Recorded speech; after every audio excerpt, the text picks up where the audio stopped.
بعض اوقات مرد برے لفظوں کو تھام لیتے ہیں، اور ایسا ہی ہے کیونکہ اس کے پیچھے غرور ہے جس سے اسے بہت نقصان ہوتا ہے۔ ابزیاں باب 1 آیت 3۔ اے چٹانوں کے شگافوں میں رہنے والے، تیرے دل کے گھمنڈ نے تجھے دھوکہ دیا ہے۔ تیرا مکان بلند ہے اور تو دل میں کہتا ہے کون مجھے نیچے اتارے گا؟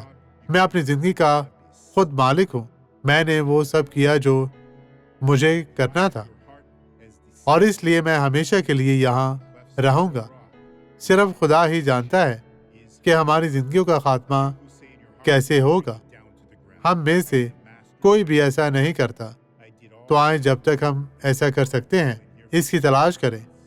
آئیں اس فخر کو اپنے دل سے نکال دیں اور اس میں بسیں، یہاں تک کہ اگر ہمارے آس پاس اب بھی خطرہ ہے تو خدا ہماری حفاظت کرے گا۔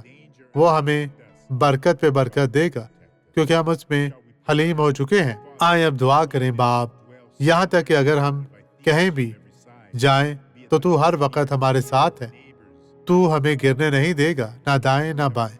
خداوند خدا، تو جو بزرگ اور عظیم خداوند ہے، ہر وہ شخص جو بدی کمزوری میں مبتلا ہے، بیماریوں کا شکار ہے، آج مسیح سناسری کے نام میں وہ اپنی برکت پائے، اور میں ہر طرح کی بدی کی سرزش کرتا ہوں یسوع کے نام میں، ان کی زندگی سے چلی جا۔ خداوند آپ کو برکت دے۔